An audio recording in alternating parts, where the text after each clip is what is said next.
last, right? And Professor Nicola Henry will be the last presenter.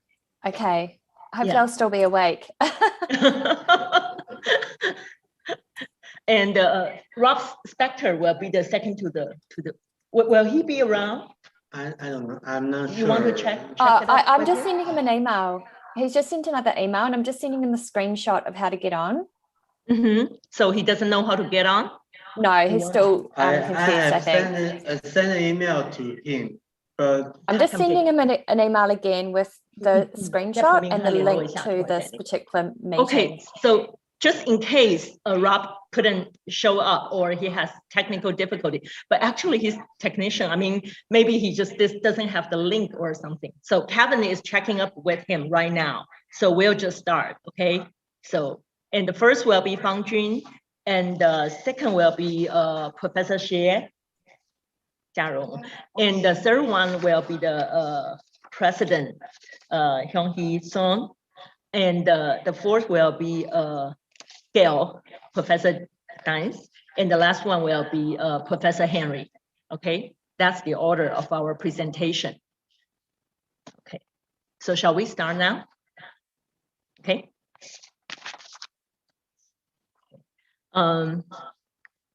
Greeting everyone. It's my great honor to host this virtual forum. The forum is about how to cope with, actually the forum is about the growing trend of digital violence against women and girls. And the forum is initiated by Women in Digital Initiative in Taiwan. Actually, just during the COVID-19, UN Women released a report addressing about the situation, the online and ICT facilitated violence against women and girls during COVID-19 is actually rampant. So it's in urgent need that we all get together and cope with this situation, try to figure out the strategies. This panel today will be full of expert thoughts and real experiences, real cases, and I think the technical, the strategic tips how to cope with this type of global crime. So let me introduce you the first presenter. Our first presenter is Ms. Fang Jun Zhu, and she's from Taiwan, and she's the chairperson of WIDI, Women in Digital Initiative in Taiwan. She's also the head of legal research and legal affairs department of the Legal Aid Foundation, also the attorney at law. So let's welcome Fang Junju, and the floor is yours. Thank you. Okay, so it's really my pleasure to talk about cyber violence, the framework of the cyber violence today. And this is our great opportunity to share with you what we experience in Taiwan. So let's share my screen first. Please wait for me.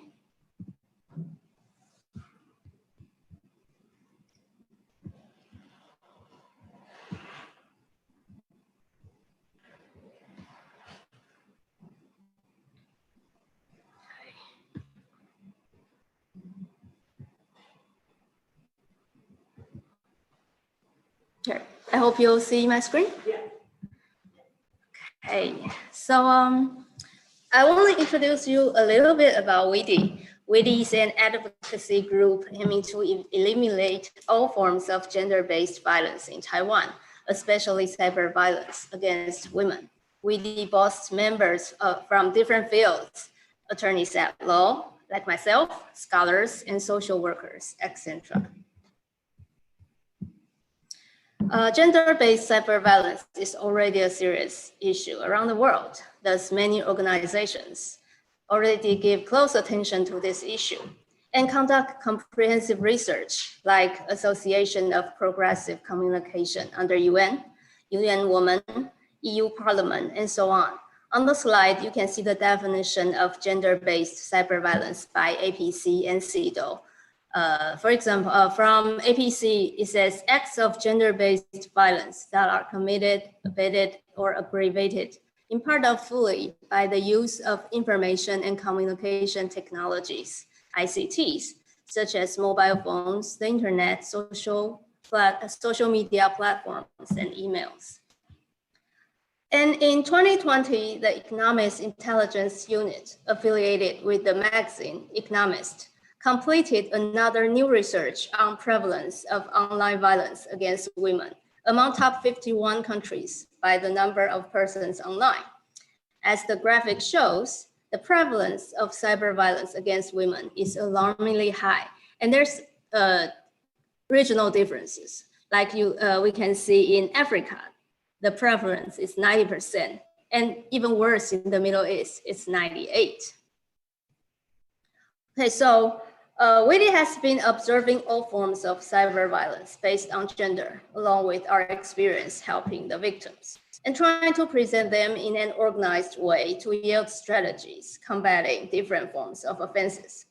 The 5 strategies of gender-based cyber violence by WIDI are privacy violations, abuse of images, other sexual harassment and assault, ICT-related human trafficking, and hate speech and behavior.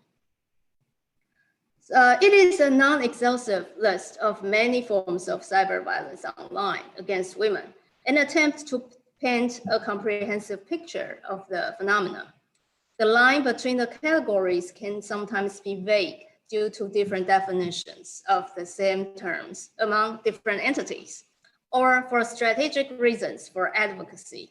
For example, abuse of private images can also be a form of privacy violation at the same time, of course. But to address the seriousness of image abuse, we made it one of the 5 categories. Under each category, I'm going to introduce to you the tactics of offense we know. So let's start from gender-based violence. Under this category, we have doxing, upskirting, hacking, stealing data, cyber stalking, IoT-related intimate partner violence, identity theft, and impersonation.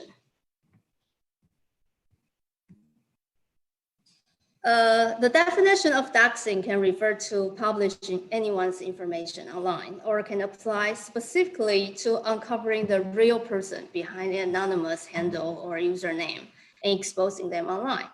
Doxing attacks usually involve harassment and revenge. One example of gender-based doxing in Taiwan is a famous bulletin board system called PTT, which was established by students in National Taiwan University in 1995. There is a section on PPT called Beauty, shown here at the left-hand side of the slide. Users used to post personal information about good-looking students from all departments of NTU, like their grades, relationships, gender orientations, and so on. Due to the privacy issue, nowadays, Beauty has rules to ban posts of private information and rules to delete photos on the demand of people discussed in the section. It shows how people learn to regulate users on the internet. Doxing is multifaceted, and its legality is determined on a case-by-case basis. In Taiwan, while there are no laws against finding publicly available information and compiling or publishing it, there are other crimes that doxers can be charged for, like offenses against Personal Data Protection Act in Taiwan, depending on the nature of the case. And next is upskirting. Upskirting is the practice of taking non-consensual photographs under a person's skirt or kilt, capturing an image of the crotch area, underwear, and sometimes genitalia. The most commonly used devices are spy cameras and cell phone cameras. In some countries, there is legislation against this kind of offense. For example, in Taiwan, upskirting could be sentenced to imprisonment for not more than 3 years, short-term imprisonment, or a fine no more than 300,000 NTD. That's about 10,000 USD, according to the Criminal Code Article 315-1. However, the result of most verdicts are usually a fine. Next is hacking and stealing data. This kind of offense is already a known way of cyber violence. It could be a tactic used with other forms of cyber violence. And the next is cyber stalking. According to the study, Cyber Violence and Hate Speech Online Against Women by EU Parliament, cyber stalking is the action of spying, fixating, or compiling information about somebody online and to communicate with them against their will. In Taiwan, we still have a long way to go before we can provide enough prevention and protection for victims. Taiwan's restrictive order under Domestic Violence Prevention Act can only apply to family members, ex-spouses, or partners who used to live or are living together. That means when it's an acquaintance or a suitor, we don't have legal preventive intervention to protect our victims. On the slide is a photo of a press conference held by NGOs and legislators advocating legislation of protection from Stalking and Harassment Act. Next is IoT-related intimate partner violence. Internet of Things, for short is IoT, refers to a wide variety of devices with different purposes, functions, and capabilities. IoT devices may be connected and controlled through internet, Bluetooth, or other means, making them practical and efficient tools that can improve quality of life. The devices are commonly in homes or worn as an accessory, like smart appliances, smart home systems, and wearable items. You can see the examples on the slides. In 2017, 29 million homes in the United States had some smart technology, according to a report by McKinsey, which estimated that the number was growing by 31% a year. That's significant. However, IoT devices can be misused. According to NY Times report in 2018, women in San Francisco called into the help hotlines and domestic violence shelters, said they felt as if they were going crazy. One woman had turned on her air conditioner, but said it then switched off without her touching it. Another said the code numbers of the digital lock at her front door changed every day, and she could not figure out why. Still, another told an abuse helpline that she kept hearing the doorbell ring, but no one was there. Investigating IoT abuse can be challenging since devices can be used to remotely harass or threaten victims. Oh, full screen.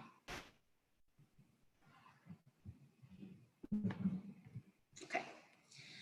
Next is identity theft impersonation. Impersonation or identity theft is the process of stealing someone's identity so as to threaten or intimidate, as well as to discredit or damage a user's reputation. The most common tactic is to create an account with the other person's name and photo. One of my clients used to be involved romantically with a married man for a short period of time, and his wife defamed her by creating an account on Facebook with my client's name, posting defamatory words, and sending texts to my client's friends. She was a college student and was deeply traumatized by this situation. So she filed a lawsuit. Next part is abuse of images.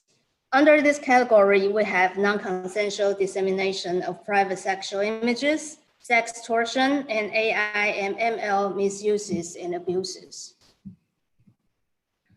First part is non-consensual dissemination of private sexual images. For victims, this could be the most devastating offense among all forms of cyber violence. The popular term is revenge porn. In Taiwan, Taiwan has been lack of statistics and comprehensive research on cyber violence against women and girls. One of the few research conducted on this was held by Taipei Women's Rescue Foundation in 2015. As the statistics show, only 5% of the victims are over 40 years old. And consistent with other foreign research, most perpetrators are known intimately by the victims. As for the motivation of the perpetrators, as far as the victims knew, 16% are for revenge and 16% are for getting back together with the victims. And the top 3 platforms of distribution are Facebook, various porn sites, and Line. Since last year, Pornhub parent company MindGeek has been hit with a massive $600 million class action lawsuit, accusing it of hosting child porn videos on the website. Later, Pornhub and MindGeek were sued again in the Southern District of California for violating the Trafficking Victims Protection Act by making millions of dollars streaming videos produced by Girls Do Porn, a website. Pornhub claims that victims of non-consensual porn can easily request to remove videos from the site, and that those videos can be fingerprinted. Broadly speaking, video fingerprinting is a method for software to identify and then summarize characteristic components or metadata of a video, allowing that video to be uniquely identified by its fingerprint. But an investigation finds this system can be easily and quickly bypassed with minor editing. Pornhub's current method for removing non-consensual porn not only puts the burden of finding and flagging videos almost entirely on the already traumatized victims. Those victims can't even rely on the system to work perfectly. The case of Pornhub demonstrates how hard it is to remove the private images or videos online. Victims in Taiwan face great difficulties deleting the images before they are distributed and have no immediate and convenient solution to remove images and videos once they're online, like all victims around the world. Websites and search engines are often slow to respond. To tackle the problem, Ministry of Health and Welfare in Taiwan commissioned the Institute of Watch Internet Network, or we call it iWin, to take the complaints of victims and help them talk to websites or social media. iWin is a government-funded organization, but it's not law enforcement. Only images or videos of minors are mandatory to be removed by law. According to WIDI's experience, once the private images or videos are online or threatened to be posted online, the victims fall into desperation and depression. They might hurt themselves and even attempt suicide. And though the act of dissemination is punishable by criminal code, the charge is distribution of obscene objects, not the protection of personal privacy. So the article was passed at least 5 decades ago by the legislator to protect the morality of the society, not the violation of privacy. So we argue that revision is needed. And although the offenses are punishable by criminal code, lack of mandatory procedural protection during legal process might traumatize the victims even more. For example, during investigation by public prosecutors, the victims and defendants could be questioned in the same small interrogation room, even sit right next to each other. This could be avoided if the victim's attorneys communicate with the prosecutors of office beforehand. However, oftentimes the victims are not represented by attorneys and don't know what will happen in prosecutor's office. And I believe Professor Gildines will share with us later today how victims are traumatized by this kind of offenses. Looking forward to it. And while individual efforts can help with immediate damage control, coordinated multi-stakeholder action is necessary for systematic change. As far as we know, at least Canada, the Great Britain, Japan, the Philippines, Israel, France, South Korea, New Zealand, and Malta has legislation against this kind of offenses. And many other countries are advocating for the change. Taiwan hopes to learn from other countries. And I would like to talk a little about sex torsion. Sex torsion is short for sexualized extortion. Sextortion takes on different forms, but at its core, it is the threat of exposed sexual images in order to make person to do something. And now we see the latest form of offense, AI and ML misuses and abuses. Artificial intelligence and machine learning are powerful technologies. However, they could be misused. And for the victims, that's disastrous. For example, Deep Nude. In June 2019, a downloadable Windows and Linux application called Deep Nude was released to remove clothing from images of women. Dissemination of deep nude images or using them as means of coercion no doubt have a negative impact on victims professionally or personally. And next is deepfake. Another popular abuse of AI are deepfakes, which involve the use of AI techniques to craft or manipulate audio and visual content for these to appear authentic. A combination of deep learning and fake media, deepfakes are perfectly suited for use in future disinformation campaigns because they are difficult to immediately differentiate it from legitimate content, even with the use of technological solutions.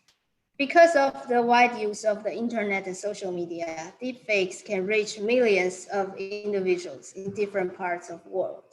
In Taiwan, many celebrities and YouTubers their faces are used in deepfake porns. Most victims choose not to report to the police because they worry about making the fakes even more popular and further revenge by the filmmakers.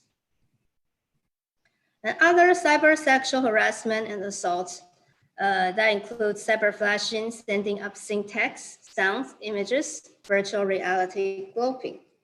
Cyber flashing is a crime which involves sending obscene pictures to strangers through airdrop. The abuse of cyber flashing is common in public transportation. From 2017 to 2018, we found news of abuse of airdrop from New York, the UK, and Australia. On the slide, we see a typical case in Taiwan, 2020. The victim had received an airdrop notice named Tips on Preventing COVID-19, and she clicked it to find it was an image of male genitalia.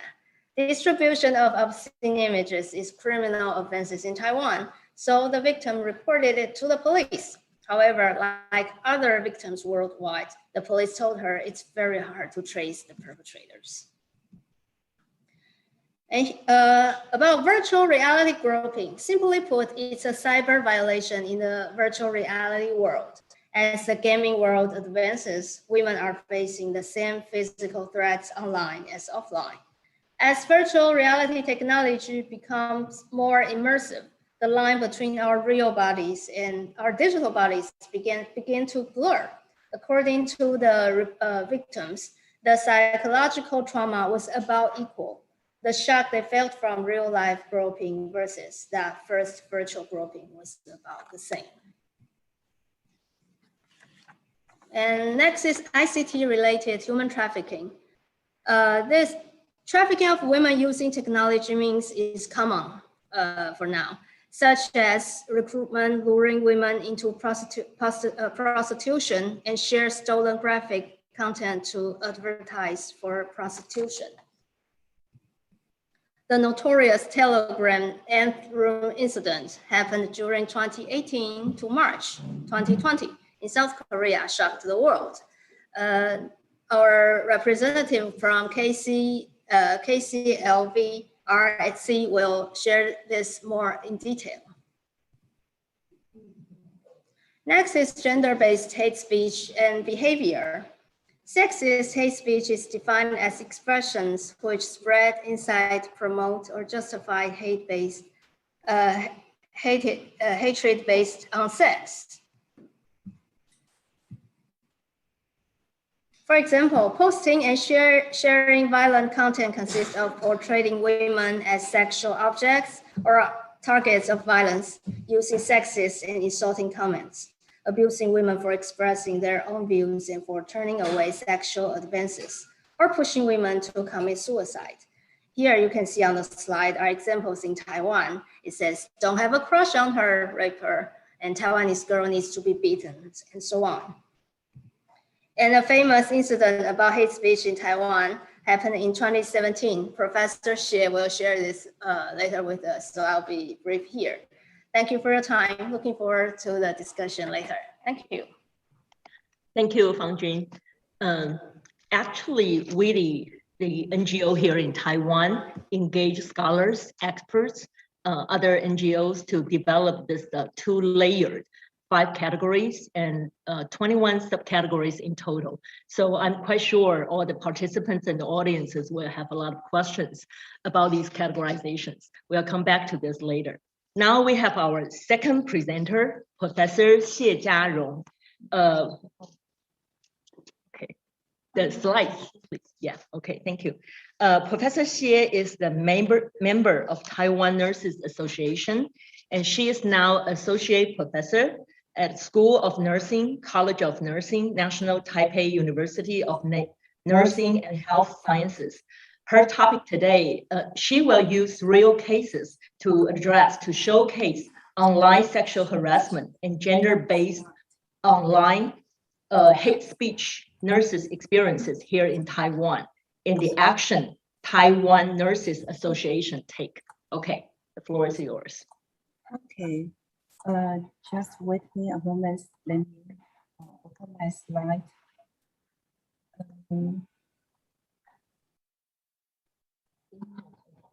Yeah, I have a problem about the screen. Yeah, let me share my screen. Okay. Yeah. Good day, everyone. I'm honored to have this opportunity to be with all of you. I have traveled to New York 4 years ago to participate in the CSW 16 first. It is tremendously meaningful to me that we can come together during a pandemic to discuss the gender equality and the women's rights movements that are currently being promoted in countries all over the world. Before we begin, let me introduce myself. I'm a nurse, a member of Taiwan Nurse Association.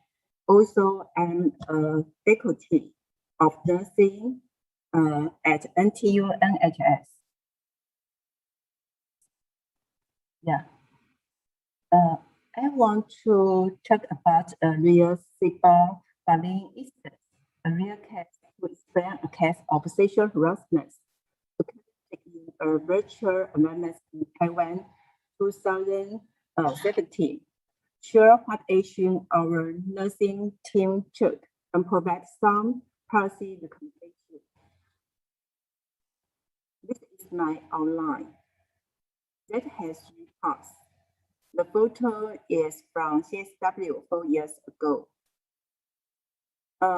This case about online sexual harassment.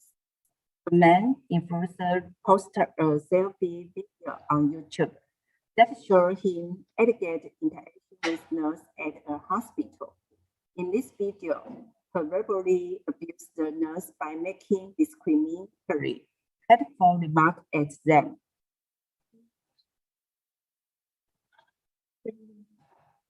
Okay, and some embarrassing words, just like slide displayed on the screen. A lot of internet news have reported that event. And this situation, the video went virtual and was widely covered by news media outlets, sparking mass outrage among the nurses. We experienced the harassment through watching the video, and several nurses feared for defamation at the time. At the same time, a clinical nurse served on front lines showed that she feels sexually harassed, bullied, scared, and stripped of dignity after watching the video. She also began experiencing hostile in workplace and society. She developed persistent insomnia and the inappropriate words and absence expressed of the enforcer often appears in her mind. And this video severely hide her ability to work and negatively impact her life. She therefore fears a complaint, a legal proceeding of sexual harassment at her local police station under the Act. But the video continued to circulate online and continued to cause sexual harassment harm. And hostile environment. National Nurse Association had requested YouTube to remove the video from its platform. As Google is an overseas company, and the request was to no vote. Furthermore, our government organization, NCC, expressed that inappropriate video and the language on the internet are beyond the scope of its jurisdiction. Therefore, it has no power to restrain the video or request its removal. This is a typical case. In this example, the enforcer intentionally creates a hostile environment in a virtual space using absence words, action, and image. Our team member, our nurse, watch the video feel violent. The enforcer knows use words and action to create a hostile environment of gender discrimination and sexual harassment. Although the video did not target a special person, social complex and technology advancements have made people more susceptible to the negative caused by gender discrimination than before. And the internet amplified the effects of the video. Our government's currently legislation purpose is persist to promote the Sexual Harassment Prevention Act and eliminate sexual harassment in any shape or form. Our aim to eliminate all form of discrimination against women as outlined in the CEDAW. Regarding this instance, this event, our association, Taiwan Nurse Association, launched a nationwide movement to defend nurse dignity, fight against online sexual harassment, and reject gender discrimination. And this movement rolled through 5,000 people only in 3 days. And we also helped to organize a press conference at the registration year to urge our campaign authority to value this issue. When dealing with online sexual harassment, especially hate speech, the authority responsibility for enforcing the Sexual Harassment Prevention Act, our government organization, the Ministry of Health and Welfare, should be bound by duty to enforce the act, and a clear definition must be published, and the legal provision of the Sexual Harassment Prevention Act must be enforced. As present, the freedom to spread video and opinions online had led to the creation of hostile environment. The negative impact of this environment are such as those of previous channel. Countries with weak sexual harassment law and legislation and rampant internet law must take an aggressive step against bullying and hate speech. Because we all know that gender equality is a fundamental human right. It is also close correlation to people's physical and mental well-being. Penalty and regulation must be introduced to deter discrimination against special groups and compensate for criminal law loopholes. Legal agency can also assume a more active role to ensure the enforcement of the CEDAW.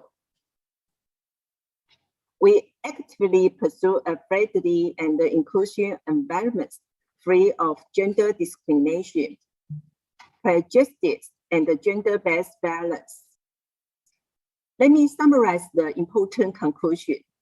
All people deserve to live in a fair and just environment, both physically and virtually. Let us working together to not only resolve the issue of virtual gender violence, but also give our nurses the confidence their duty as care providers and protectors of people. This is a real case, and this is my talk, our experience. Thank you for your time.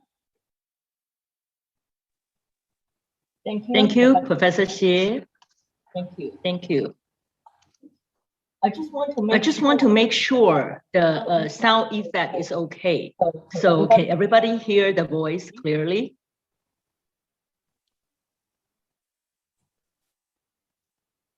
I just want to make sure the sound effect is okay. Can everybody hear the voice clearly? Okay, seems to be okay. So our next presenter will be Professor Gail Dinas. Gail, are you here?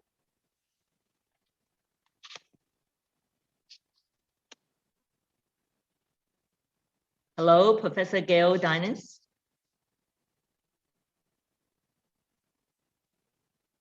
Just want to make sure Professor Gail Dinas is here. Hello, Professor Gail Dinas, are you here? Okay, maybe let's go to next presenter and maybe get back to Professor Gail Dinas when she's back. Okay. So President Song-Hye So, can you give presentation now? Is it okay for you to give presentation first?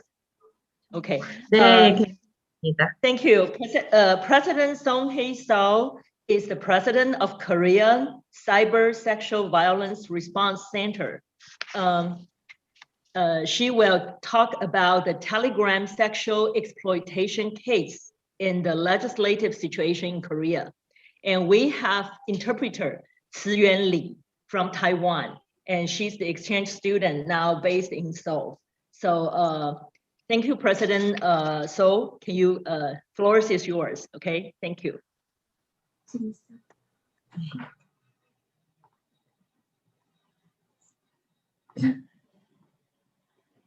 네, 안녕하세요. 저는 한국사이버성폭력대응센터에서 활동하는 서승이라고 합니다. Hi everyone, I'm from Korea Cyber Sexual Violence Response Center and I'm the president So. 오늘 제가 발표드릴 내용은 텔레그램 성착취 사건과 한국의 법 개정 현황입니다. Today I'm going to talk about the Telegram sexual exploitation case and the legislative situation in Korea. 저희 단체를 간단히 소개해드리자면 저희 단체는 사이버 공간 내 성폭력 문제를 해결하기 위해 활동하고 있고요. 2015년부터 시작된 한국의 페미니즘 리부트 물결 속에서 활동하고 있는 2030 세대의 단체입니다. So I would like to introduce our organization first. And our organization is the feminism NGO and strives to solve the problems occurred in the cyberplace. And we are established by 20s and 30s age group after 2015 when feminism was rebooted in Korea. 네, 이제 N번방 사건에 대한 소개 그리고 저희가 분석하는 사이버 성폭력 구조에 대해서 얘기해 보도록 하겠습니다. So we are going to talk about the N-room case and the structure of the cyber violence. 2020년 한국에는 텔레그램 성착취 사건이 알려지면서 많은 사람들이 관심을 갖고 분노했습니다. 한국에는 국민청원이라는 제도가 있어서 20만 명이 넘는 사람이 온라인에서 서명을 하면 정부가 답변을 해야 합니다. In 2020, the Telegram case occurred in Korea, and many people started to follow the case and become raped. In Korea, there's a system of so-called public petition. If over 200,000 people sign online, the government should reply. 텔레그램 성착취 가해자들을 신상 공개해야 된다는 국민청원이 200만 명을 넘기면서 역대 최고의 서명 숫자를 기록했습니다. And there's a petition demanding the police to publicize the end-room suspects. And 2 million people signed the petition. And this is also the greatest number in the petition history. 네, 텔레그램 성착취 방은 2020년 초 기준으로 저희가 모니터링 했을 때 약 100개가 넘게 운영됐는데 그중에 핵심적인 조직은 박사의 박사방, 운영자 각각의 N번방이라고 할 수 있습니다. So the end roof, I'm sorry. Can you hear me? Sorry, can you hear me? Ziyuan, it's not clear. It's not clear. Please. Okay, Yeah. I'm going. Speak word by word, okay? Okay. And project your voice toward the microphone. Okay, sorry. So Thank you. The end room is we're going to talk about the end room, and the end room is started from 2020, and it's almost over 200 of chat room. And in the core, the most important criminals are the doctor operate the doctor room, and God operate the end room. 네, 그리고 박사방의 피해자는 약 70명, N번방의 피해자는 약 50명 이상으로 파악되었습니다. And there are 70 victims of doctor's room and 50 victims of the end room. 텔레그램 성착취 가해자들은 피해자의 약점을 만들고 그것을 이용해서 협박을 하면서 성적 촬영물을 갈취했습니다. The criminals of Telegram sexual exploitation actually made the victims into witness and take advantage of those weaknesses in order to threaten victims to take sexual videos or images. 그리고 조직적으로 온라인 성착취 가해자들은 피해자를 노예라고 부르면서 관리했습니다. They even called the victims offline to rape them and again film the progress as video, and they organized online sexual exploitation criminals and called the victims as slave and management. 오프라인에서 불러서 강간을 하고 그것을 다시 촬영해서 유통하거나 피해자들의 영상물을 판매하면서 수익을 올렸습니다. So they call the victims offline to rape them. Ziyuan, Yeah. Excuse me, we cannot hear your voice clearly. Is it possible for you to take off the mask? Yes. If not, yeah. So please, because your voice is not clear, audiences, participants jot on the chat board saying that the English is way too low. So please raise your voice. Okay. Sorry for the inconvenience. So they even call the victims offline to rape them and again film the progress as video in order to sell and get profit. Is this volume all right? 답이 없이. Now it's better. It's better. Thank you.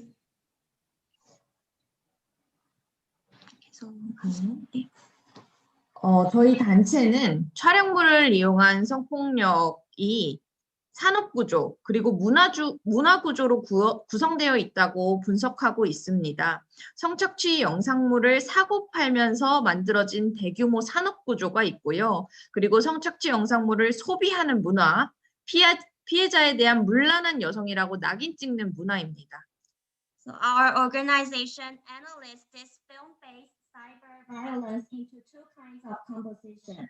One is industrial structure, another is cultural structure. So in the industrial structure, people sell these videos, and in the cultural structure, people consume the videos and call victims promiscuous women.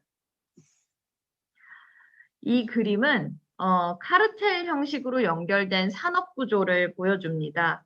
최초 촬영하고 공급을 하는 가해자들이 있고요. 이후에 다양한 플랫폼으로 유통되면서 수익이 창출되고 그리고 그 촬영물을 소비하는 사람들은 돈을 지불하면서 산업 구조를 지탱합니다.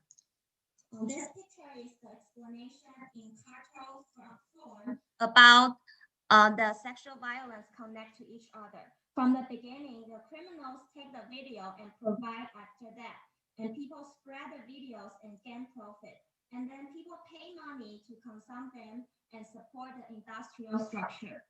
그리고 한국에서는 디지털 장의사가 피해자 여성들에게 돈을 받으면서 영상을 삭제해 주었는데 사실 이 유통 플랫폼 조직 하에 있었다는 것이 발각되기도 했습니다. And also, digital parlor means that they get money from victims to delete the videos, but the videos actually still spread through different platforms.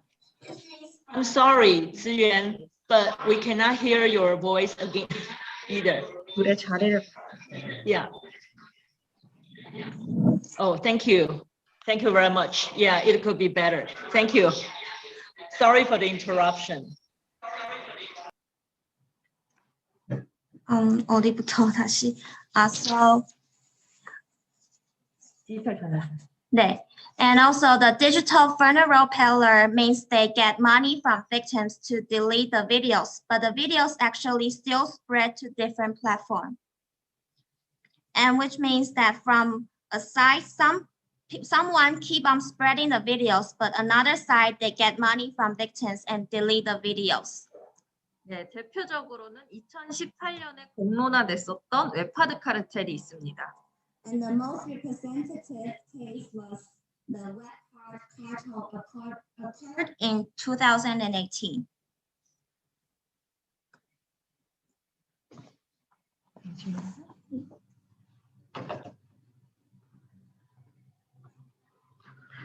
네, 이 사람들은 신상 공개된 텔레그램 성착취 사건의 가해자들입니다. 아주 젊은 남성들입니다. These people are the Telegram sexual exploitation cases criminals. They received judgment to publicize their appearance, their faces. So they are very young. 텔레그램 성착취 사건을 통해서 우리가 알 수 있는 건 온라인 플랫폼의 발달과 보급으로 인해서 이전보다 점점 더 쉽게 사이버 성폭력 산업 구조를 기획할 수 있다는 것입니다. 아무런 물적 토대가 없는 남성들도 단기간 동안 몇 억의 수익을 올렸던 만큼 누구나 사이버 포주가 될 수 있는 세상이 되고 있습니다. So we can know through the Telegram sexual exploitation case that due to the dissemination from internet and the development of platform, it is easier to plan a cyber sexual violence industrial structure. These men do not have any physical foundation, but they can earn 100 million profit in the crime. So it is a world that anyone can become a pimp. 텔레그램 성착취 방들을 모니터링하면서 우리는 사이버 성폭력 가해자들에게서 읽을 수 있는 키워드들이 변화했다고 분석했습니다. We keep monitor the chat room and found out that the keywords the criminals use are different than before. In the cybersexual violence happened before, criminals don't mind hiding that they are actually. Yeah. 이전에 사이버 성폭력 가해자들은 자신들이 자위를 하기 위한 성욕 해소를 위한 도구로 성착취 영상물들을 이용한다고 말했었습니다. 그런데 텔레그램 성착취 방 운영자 박사와 각갓은 여성들을 착취하는 행위 자체를 즐겨서 예쁜 여성들이 망가지는 게 좋아서 이와 같은 행위를 한다고 이야기했습니다. So in the before cases of cyber sexual violence, the men, they were actually masturbating and demand the video to meet their sexual desire. But in the Telegram room, they enjoy women being raped and exploited. They want to see victims being ruined. So keywords such as conquer, slave, insult, disdain can be found in the chat room. 네, 젊은 남성들 사이에 여성 혐오의 방식과 키워드가 달라지고 그것이 성폭력에도 영향을 미치고 있습니다. It is because between young men, the way of man or woman discussion and the keyword change, and then it gets impact on the sexual violence. 이 이미지는 텔레그램 성착취 방의 몇 부분을 캡처한 것입니다. 첫 번째는 본인이 촬영한 성착취 영상물을 인증해야 들어갈 수 있는 방 홍보 글입니다. So this is the capture from the Telegram chat rooms. And the first, you can see from the left side, the chat room that required recognition of the sexual exploitation of self-cam, asking this is for the asking for the self-cam. 두 번째는 본인이 좋아하는 영상 스타일에 대한 투표인데 한국에서 만들어진 사이버 성폭력 영상에 대한 투표가 가장 높은 표를 얻었습니다. And for the next image, you can see that it is asking for the favorite style, and they make them into the cyber sexual violence. 네, 세 번째 이미지는요. 이들이 성착취 영상물을 시청하는 것을 넘어서 어떤 피해자가 죽었거나 인생이 어떻게 망가졌는지 스토리를 지어내면서 피해자의 고통스러운 서사를 나누는 것을 즐겼다고 할 수 있겠습니다. And besides, you can see they are watching the video and they even talk about how the victims being ruined and how the victim died.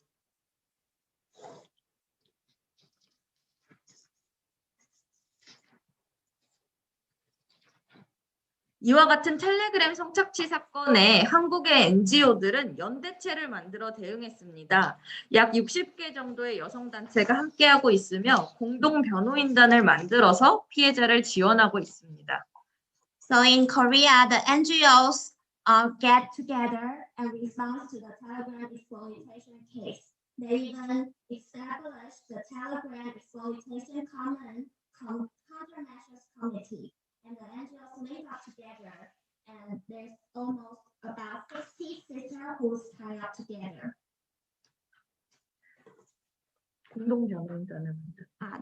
And then they provide common supports to victims and fight for issues and discuss policy and the legislative amendment.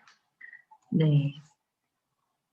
다음으로는 N번방 이후의 법 개정인데요. 필요하신 분이 있을까 싶어서 법조문을 그대로 실었기 때문에 글자가 굉장히 많기는 하지만 중요한 부분만 짚어서 이야기하겠습니다. And now I'm going to talk about the amendment after the Andrew case. I thought that some of you would like to know the law articles, so the slides fill with words, but I'm just going to share the most important points.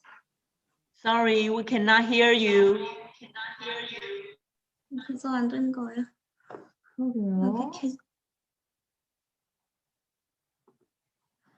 혹시 한국어는 들리고 있으신가요? Can you hear Korean? But that is the same volume as I just think.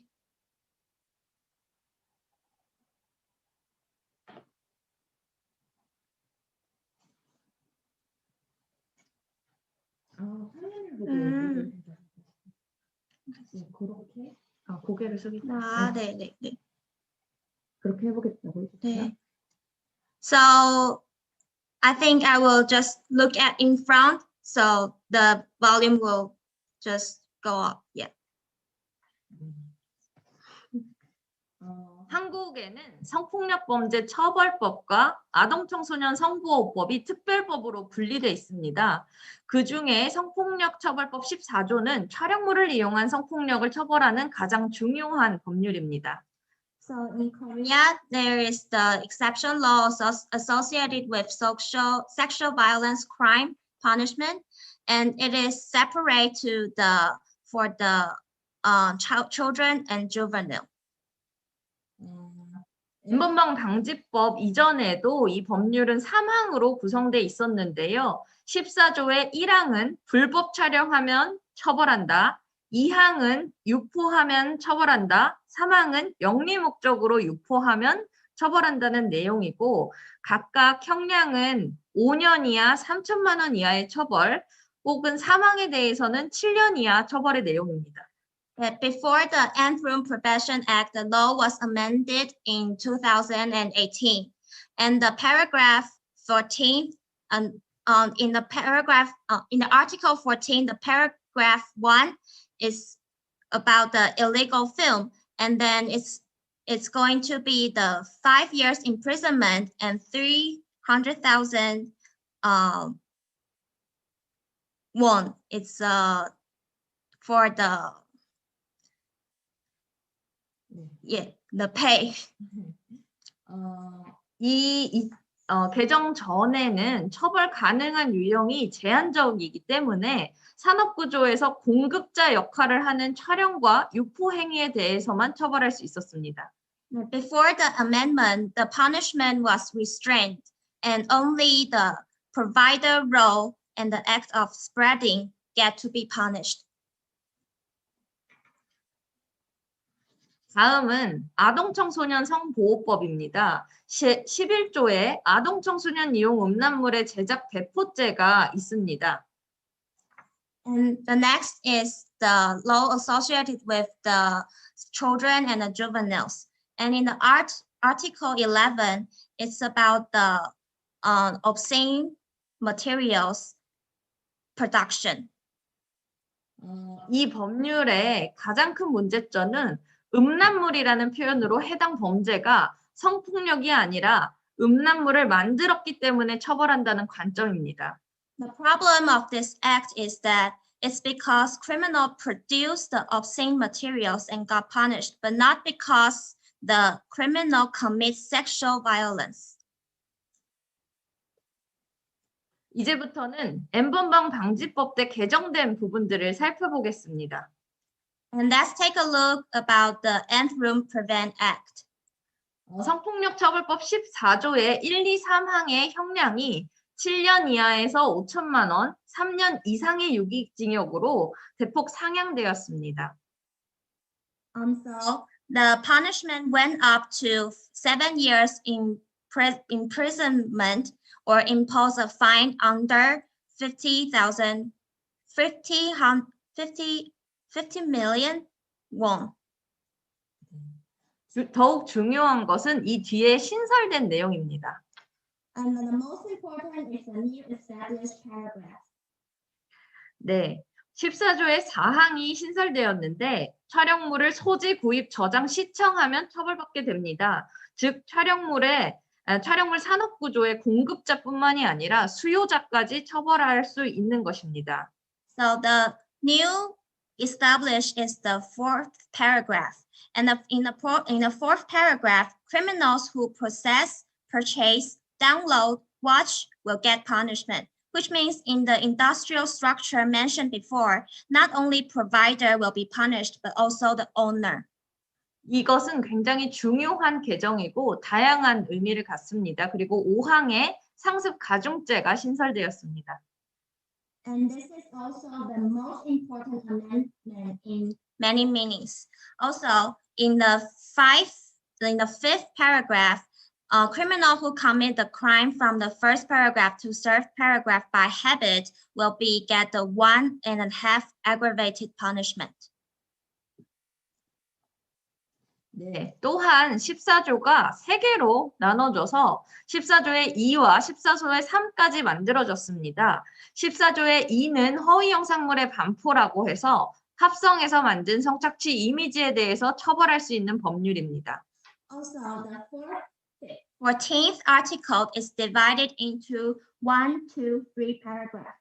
And the second paragraph is talking about the spreading fake films or other actions, meaning the films are edited, photo montage, or processed in order to induce sexual desire or embarrassment.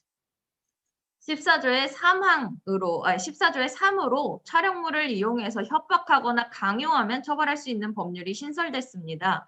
이렇게 14조가 과거에는 사망밖에 없었으나 지금의 14조는 굉장히 여러 가지 성폭력 유형을 처벌할 수 있는 법률로 확장되었습니다.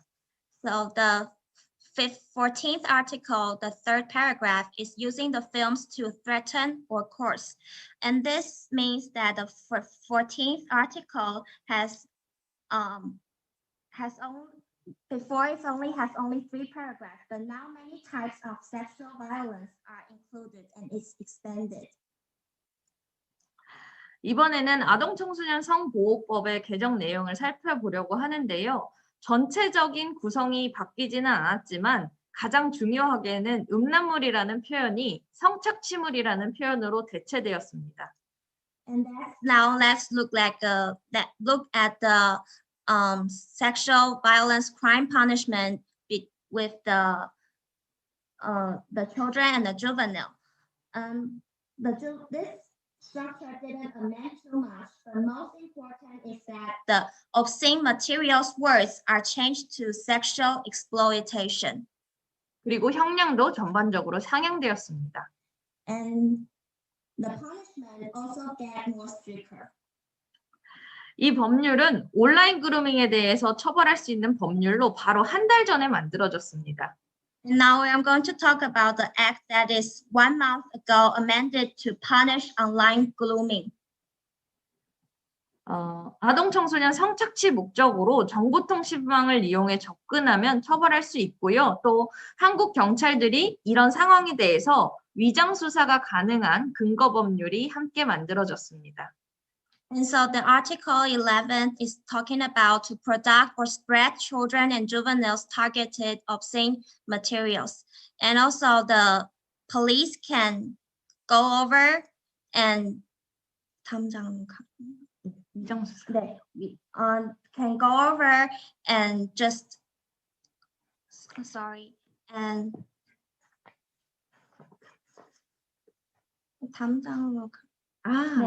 the criminal who commit the crime, and the police can protect himself, but not to be just go on. 계속하세요. 끝난 건가요? 네. 아하. 이거 많은 것 같아요. 네. 네. 한국은 사이버 공간을 이용한 성폭력이 매우 심각하지만 페미니즘 리부트 이후에 수많은 여성들이 적극적으로 맞서 싸우면서 정부의 조치를 이끌어냈습니다. So in Korea, the cyber-based sexual violence problem is very serious. But after feminism reboot, many women became active and fight for ourselves. 우리는 이런 자리들을 통해서 함께 힘을 모아 세계적 변화를 이끌어낼 것임을 믿습니다. So we believe that we need to grab each other's hands to take action. 변화는 이미 시작되었습니다. 감사합니다. And the change has begun. Thank you. Thank you very much for President Song Hee-sao and the interpreter Ziyuan Li.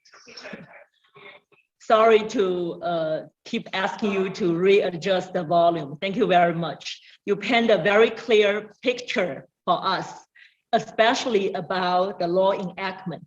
I think all the participants and the audiences will have more questions. We'll come back to you later. And thank you very much. Now, next presenter will be Professor Gail Dynas. Is Gail here? Is Professor Dynas here? Yes, I'm here. Hello. Hi. Okay, Professor Dynas, let me give you the introduction first. Professor Gail Dynas is the Professor Emerita in Sociology and Women's Studies in Wheelock College. as we all know, she has written numerous books and articles talking about how porn has hijacked our cultures. Her book, Porn Land, How Porn Has Hijacked Our Sexuality, has been translated into 5 languages. And she will talk about the digital violence against women and girls. Now the floor is yours. Thank you, Professor Dias. Thank you very much. I'm just going to share my screen.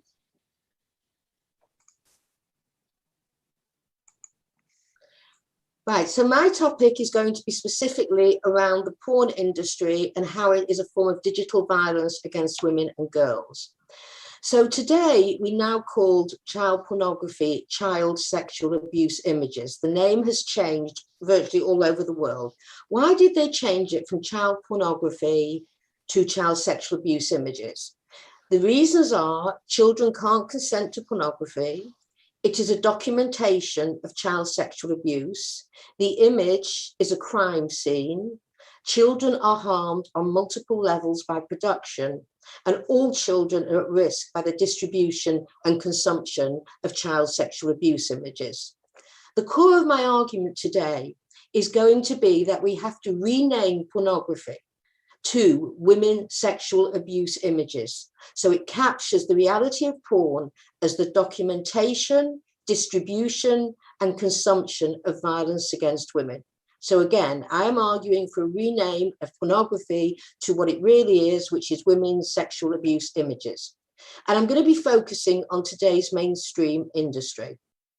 So just so you get a sense of the size of the porn industry today, porn sites get more visitors each month than Netflix, Amazon, and Twitter combined. Now, the main corporation that distributes the vast majority of porn in the world is called MindGeek. Now, MindGeek is hidden basically below ground. It puts itself out as an internet technology, head of SEOs. If you go on MindGeek website, you will not see the word porn anywhere, yet it distributes the vast majority of porn produced by the porn industry. And most importantly, it is the owner of Pornhub, which is the most trafficked porn website in the world. And Pornhub is one of the top 10 sites in the world. It's up there with Facebook, Google, and YouTube. So I just want you to get a sense of how large this industry is and how major Pornhub is. So some statistics from 2019. 42 billion visits in 1 year. That was up from 33 billion in 2018. Daily average of 100 million visitors, 962 searches a second. They uploaded in 2019 nearly 5 million new videos and created over 1 million hours of new content. There's already millions and millions of hours. Now, because there has been hearings in Canada about the role of porn, MindGeek in facilitating trafficking and using underage girls, they've actually taken down some of their videos. But before we applaud them and say how great they are, there are still millions and millions of videos up there. And the ones they've said they've taken down, like specifically with the word incest in, they've actually put in a different category called stepchild, stepdaughter, stepfather. So although they said they've taken down videos, they've hid them in another category.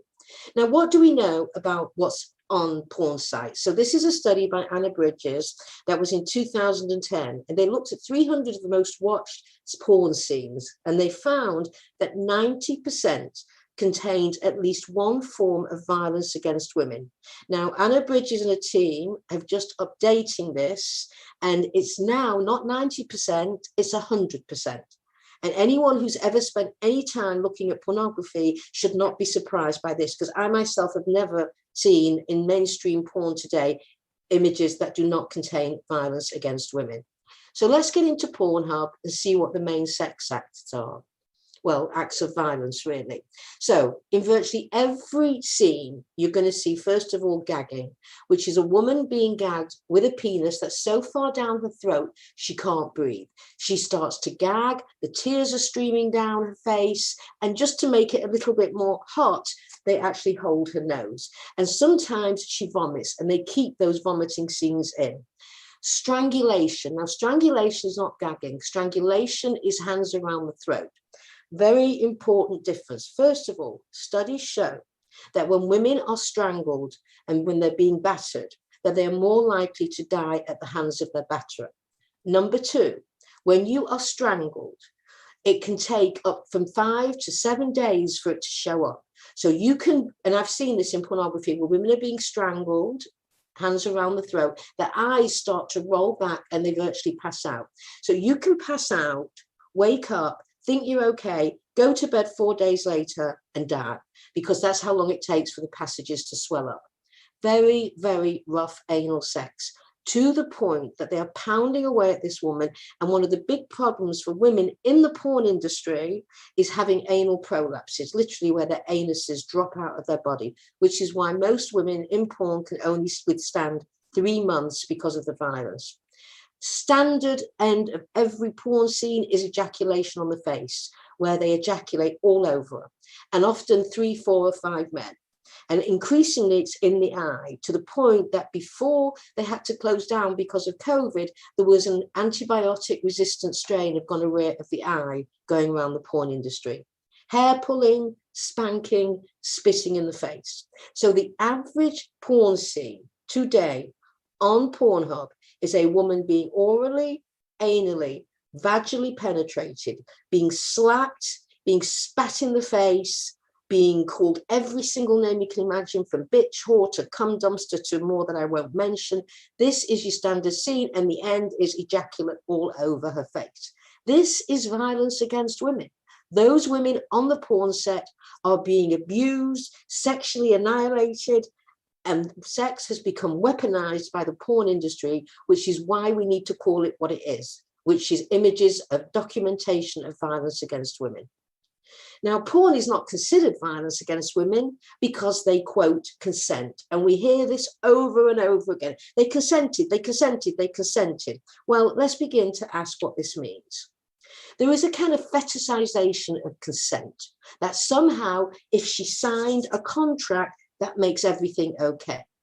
Now, there are economic, ideological, and legal motives to separate consensual porn from non-consensual porn. This is a strategy of the porn industry to legitimize itself, to separate consent from so-called non-consent.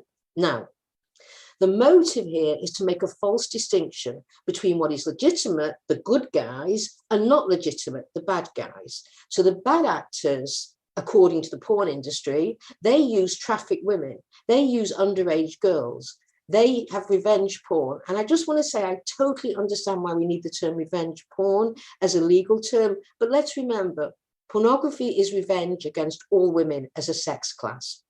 Also, they argue that the bad actors force women into porn. So these are those over there, a few bad actors. And then the argument is the good actors, the legitimate porn industry, uses women who, quote, consent. They sign consent forms, they're over 18, and they find porn empowering. I have interviewed, I can't count how many women who have exited the porn industry. Not one of them says they were empowered. They all said they were repeatedly raped on the porn set and made to say they love it. So what is consent in a patriarchal society? This is a critical question. So let's really deconstruct and pull apart the notion of consent. So everybody, but especially women as a subordinate sex class, they consent under conditions of both opportunity and constraint. So let's have a look at what the conditions of constraints are. And these are often hidden. So we know that women who are in the porn industry are overwhelmingly poor, are often women of color. They have histories of sexual child abuse, histories of substance abuse. And if they didn't have substance abuse before they went in, then their pimps are to basically feed them all sorts of drugs. And to be honest, in order to survive on a porn set, you probably need all those drugs just to knock yourself out and not be present to the abuse that's happening to you. They are pimped out by what are called agents. Women in the porn industry call them suitcase pimps. These are men who basically travel around the porn industry looking for young women who they can pimp out to the porn industry. Now, the other constraint is sexual fraud. So let's talk about this, consent versus informed consent.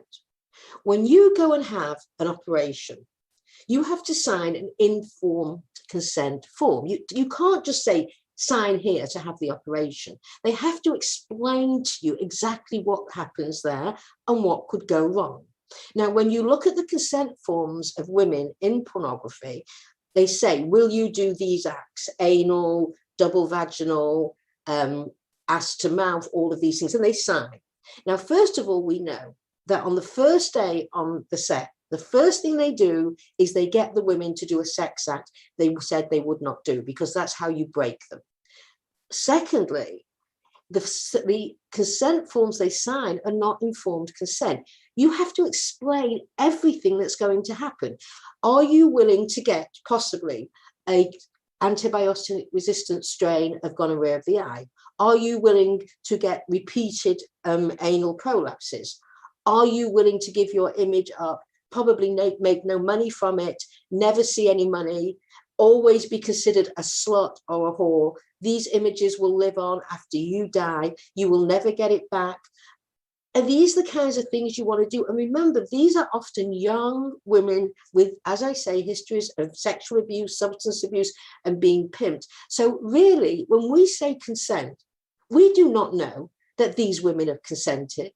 The porn industry say they've consented, but are you going to listen to a bunch of predators who hate women and who also have a legal, absolute legal investment to say, well, she signed her consent form? So I would argue that we need to rethink the whole concept of consent, not just, by the way, in pornography, but also in the whole sex industry. Because I would argue that if you take away all of these things, how many women are truly going to put their hand up and say, yeah, I don't mind being in porn, I don't mind being prostituted, it is a choice I make. You cannot make a choice when all other choices have been ripped away from you. Now, the other bigger factor as well is the socialization of women and girls in patriarchy actually make them consent. And what I mean by that is the best way to explain this is a quote from Details magazine, where they quoted Joanna Angel. Now, Joanna Angel calls herself, quote, a feminist pornographer. I want to be very clear. You are either a feminist or a pornographer. You cannot be both. The first rule of feminism is do no harm to women. And pornography is the production and distribution of violence against women. So there's no way that term feminist and pornographer can go together. But she did say something very interesting. She said the girls these days, they just seem to come to the porn set porn ready. Now let's talk about what this means to have a porn ready.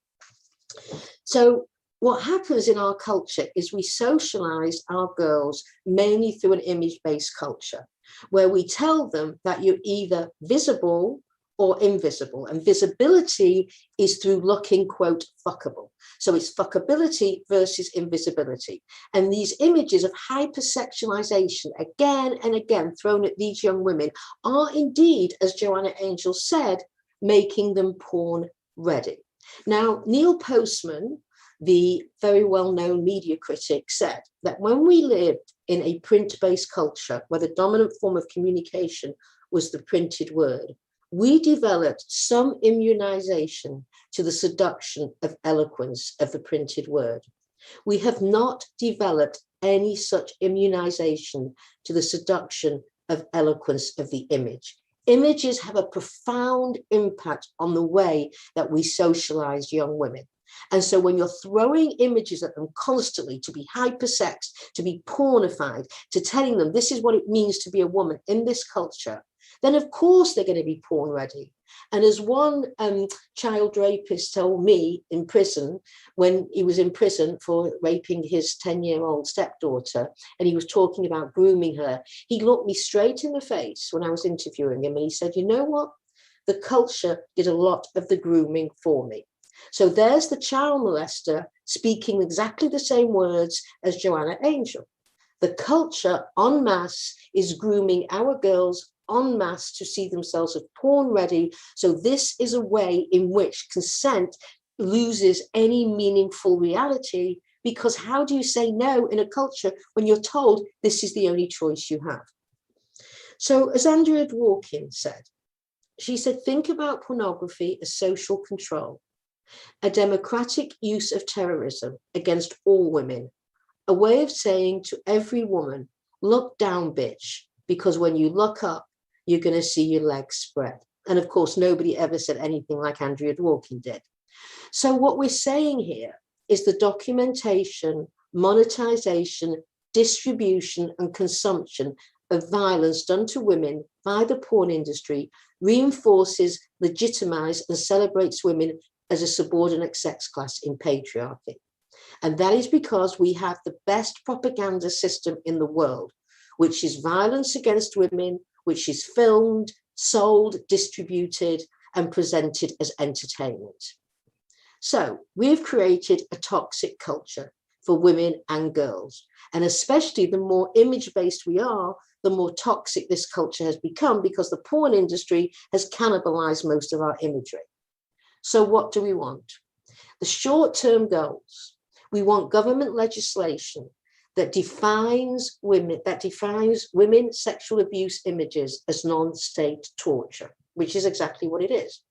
We want to hold sites accountable for the violence done to women and children in production and consumption, the withdrawal of all credit card payment systems, the end to corporate social responsibility approach of self-regulation by the porn sites. That they can self-regulate as a multi-billion-dollar industry is outrageous. So this is the same thing. To let them self-regulate is to let the tobacco industry self-regulate. Could you imagine me working for Philip Morris and Marlboro cigarettes, and I go outside schools and I hand out free cigarettes and I say, I'll be here the next day and the next day. Or I knock on people's houses and I say, excuse me, do you have a 12-year-old here or a 13-year-old? Because if you do, here's a packet of Marlboro cigarettes. Please give it to them. And by the way, I'll be back tomorrow and the day after and the day after. I would not be allowed to do that, because the industry is regulated. Yet we can hand out, without question, pornography to our kids minute by minute, day by day. And it goes into their bedroom, into the very intimate spaces where they live. So the fact that this industry, this above ground industry, is the only unregulated multi-billion-dollar industry is a complete sign of the absolute willfulness of governments all over the world to ignore the violence done to women and children in pornography. And of course, we want to enforce the above legislation, because there's no point in having legislation unless you enforce it. So the long-term goal is we regulate this industry out of existence. We make it almost impossible for them to produce by having a whole series of laws, and we make it almost impossible for them to distribute through a whole series of legal systems. Now, I am not naive. I know that no government is going to do this out of the goodwill for women. It is going to take feminists, and I mean feminists who are anti-porn, who understand the sex industry as sexual exploitation, who do not argue that sex work or the term sex work is in any way empowerment. There is no such thing as sex work. It is sexual exploitation. It is going to take feminists who absolutely understand that pornography and the whole of the sex industry is violence against women to force governments to do something. And the way we do that is we have massive awareness campaigns, protests, whatever it takes. We dismantle this image abuse industry brick by brick. That is our job. And you know what? Any which way we can. This is called the Gulliver strategy. We take this monster and we tie it down piece by piece. Now, absolutely legislation, regulation, and also we argue a public health approach. I run an organization, I'm president of Culture Reframe, where we take the public health approach, where we argue that pornography is the public health crisis of the digital age. If we care about women and children, which to all data today suggests we really don't, but for those of us who do, it is time to adult up. It is time to reclaim feminism from those who would argue that pornography is empowering, is an act of choice, is agency. We have to take back feminism from those faux feminists, and we have to start organizing once again to say that this industry is nothing more in its production and distribution of violence against women and children, and we will no longer allow it. So we have to declare war on the porn industry and say, no matter what happens, we are coming after you and we are going to close you down. Thank you.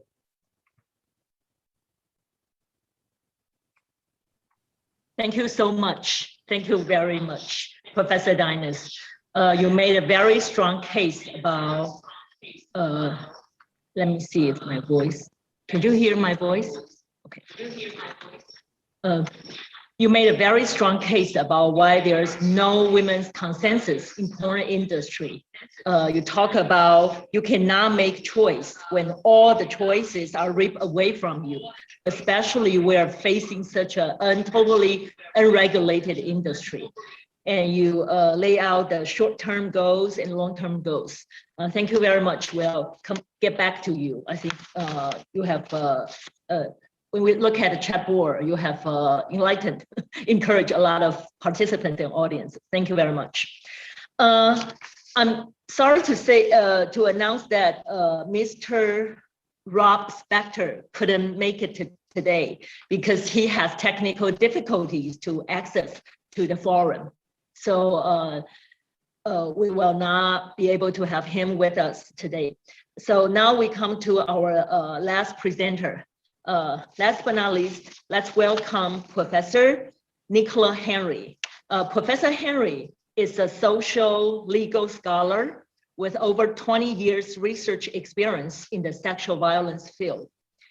She's currently lead chief investigator on Australian Research Council Discovery Project on image-based sexual abuse. She has co-authored with Paul Well on the book called Sexual Violence in a Digital Age. And she also co-edited a book with other scholars. The title is Image-Based Sexual Abuse, a study of the causes and consequences of non-consensual nude or sexual image. Tonight, Professor Henry will talk about the digital violence against women and girls, the Australian context. The floor is yours, Professor Henry.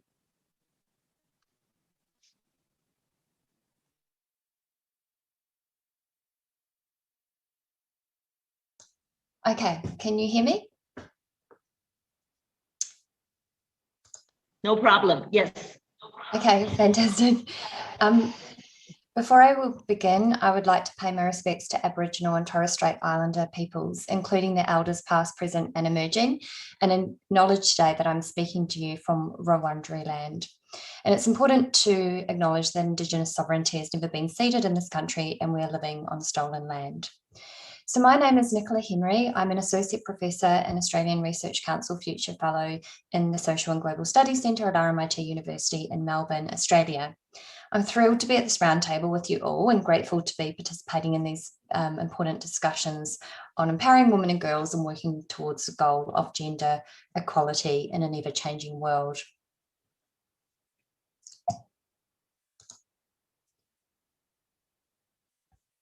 Okay, so today I'll be speaking about image-based sexual abuse and what is happening in the Australian context. So I'll just give you a brief definition of image-based sexual abuse, first of all.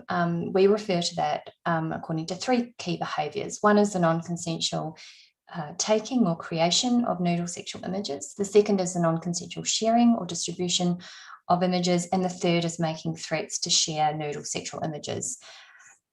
These can include a range of different behaviours. So I'm just going to give you a couple of examples here. One is the recording or distribution. Sorry, I don't think my slides are playing, are they? Let me just try this. Sorry, there we go. The recording or distribution of sexual assault images, threats made to share images in the context of domestic violence, illicitly obtaining images through computer hacking into webcams or gaining access to computer files, so-called sextortion scams involving blackmail to elicit images, money, or unwanted sexual acts, creep shots or secret recordings of intimate acts or up women's skirts, also known as upskirting or downblousing.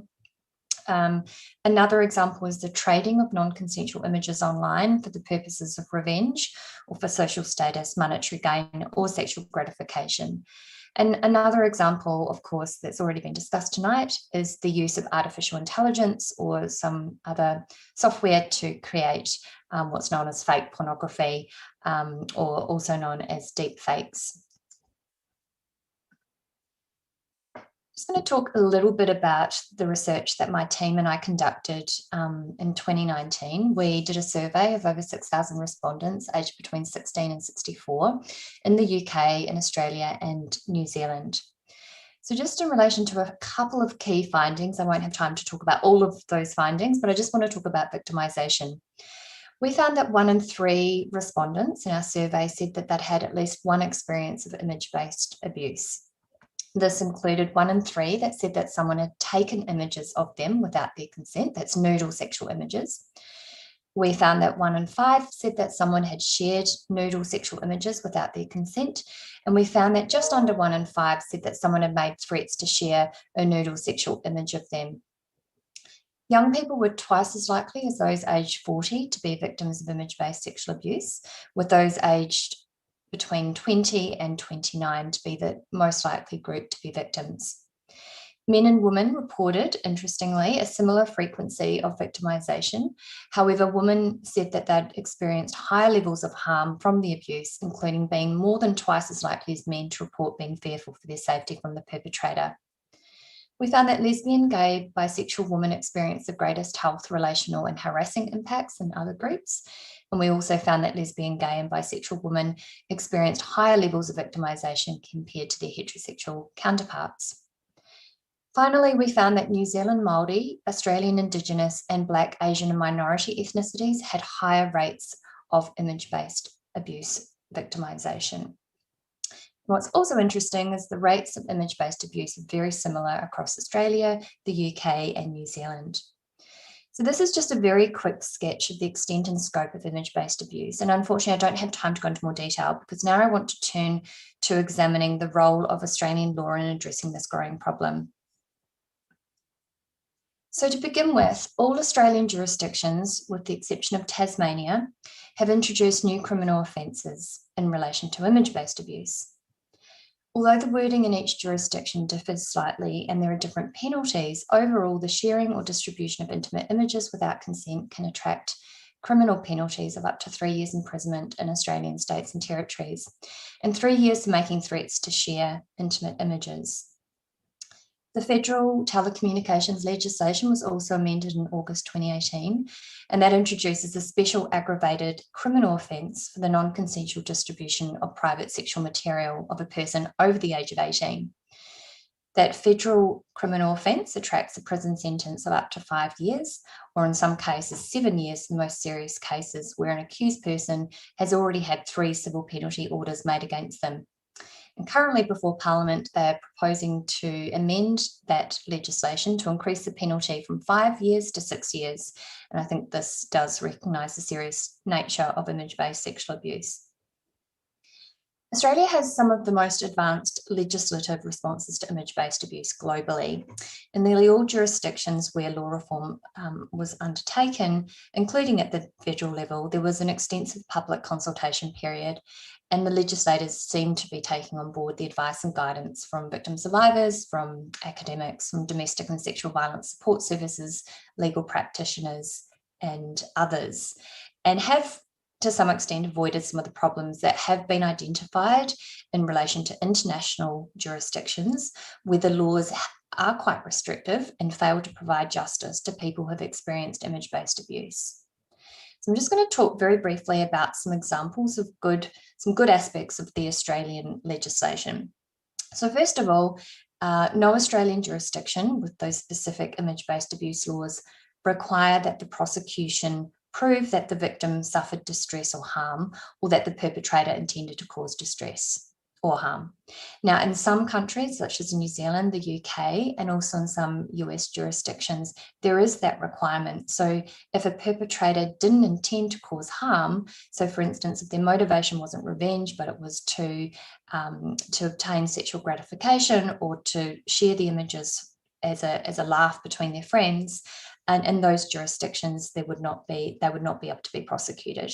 In Australia, that's different because there is no requirement to that the perpetrator intended to cause harm or distress. The other thing that's really important to note is that in Australian jurisdictions, the threat to share nude or sexual images is a criminal offence. Now, in some countries, it is not a criminal offence.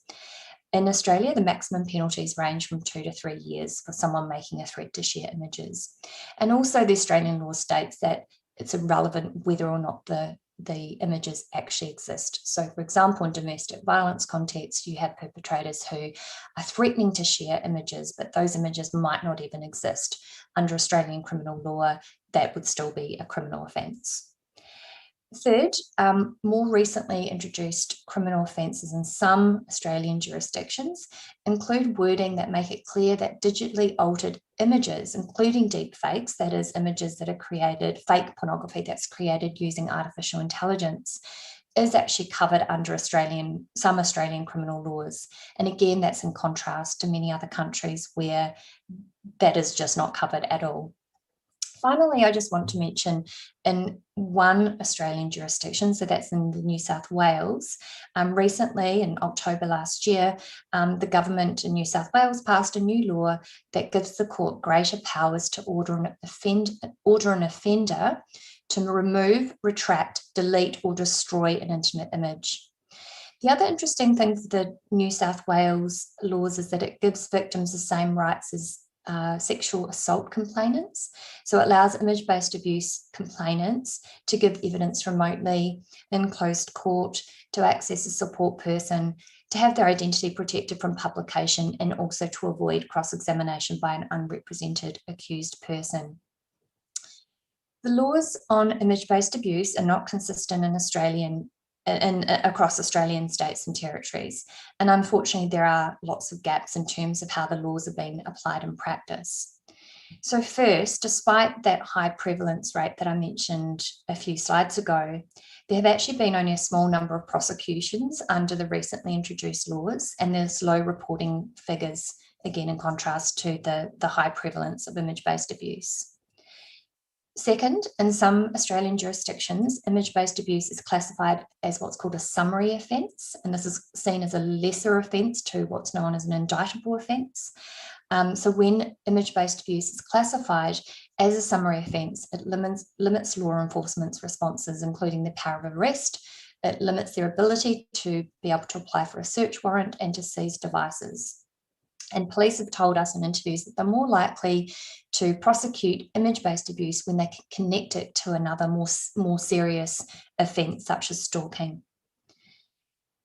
Another key challenge in relation to the implementation and application of image-based laws relates to policing in cross-jurisdictional context with external enforcement agencies.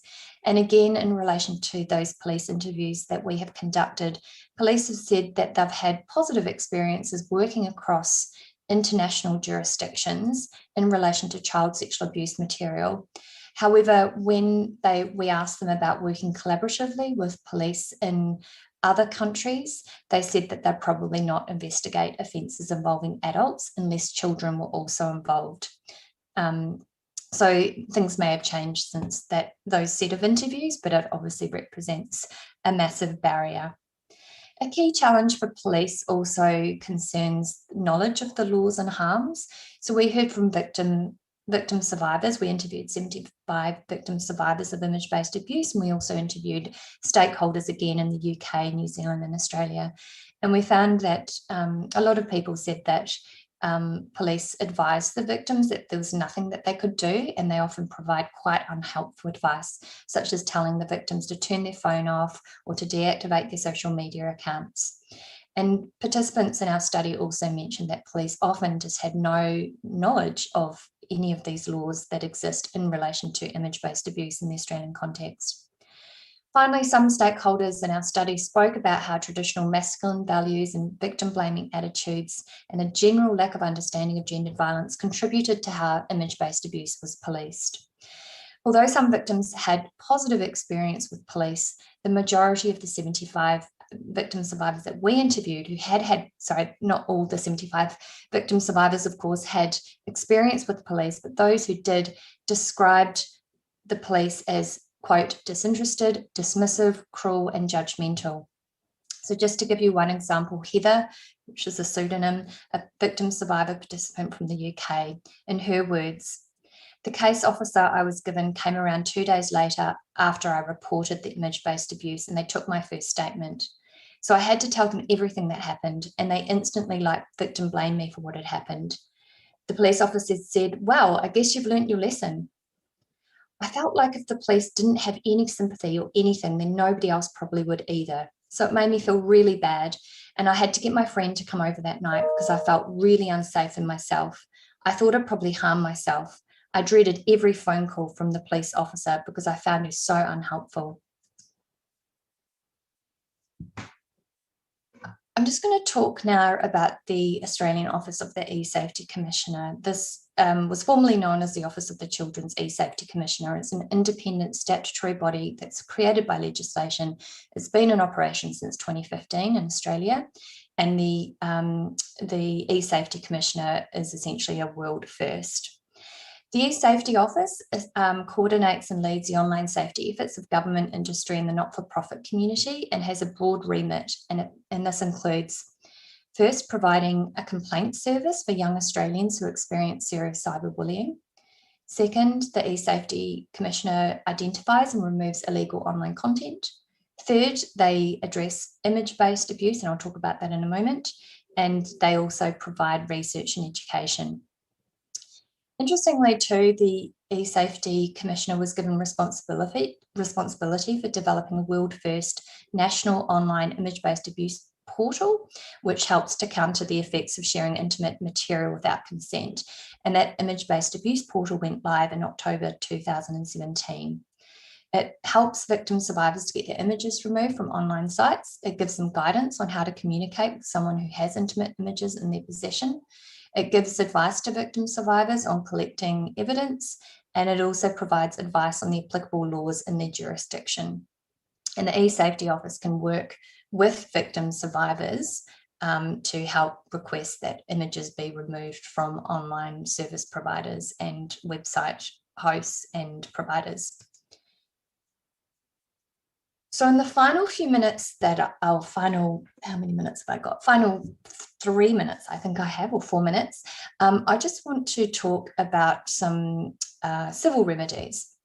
So I've already talked about the introduction of new criminal offences on image-based abuse in the Australian context. And I just need to mention that although the criminal law is only one particular justice avenue and is inherently limited, it does nonetheless represent an important first step in acknowledging the harms of these behaviours.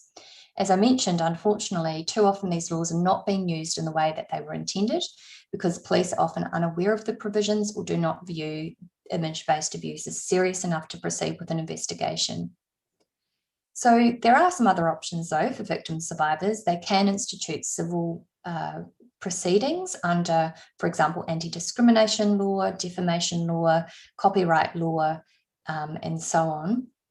Now, these are also very important to have in place, but unfortunately there are a number of limitations. And I'm not going to talk too much about this today, but just to say that there are significant costs for civil litigation for victim survivors who might not have the means to bring a civil action against a perpetrator. And there's also the inherent inability of civil proceedings to stop the spread of intimate images once they've been distributed online. So in response to some of these shortcomings of the criminal and the civil justice systems here in Australia, the federal government introduced an innovative civil penalties scheme in 2018. The civil penalties scheme specifically prohibits the non-consensual sharing of intimate images, as well as the threats to share intimate images. Under this scheme, the Australian Office of the E-Safety Commissioner has investigatory powers to administer to administer a complaints and objections system in relation to image-based abuse. This means that any victim of image-based abuse or an authorised person can report their experiences to the eSafety Commissioner.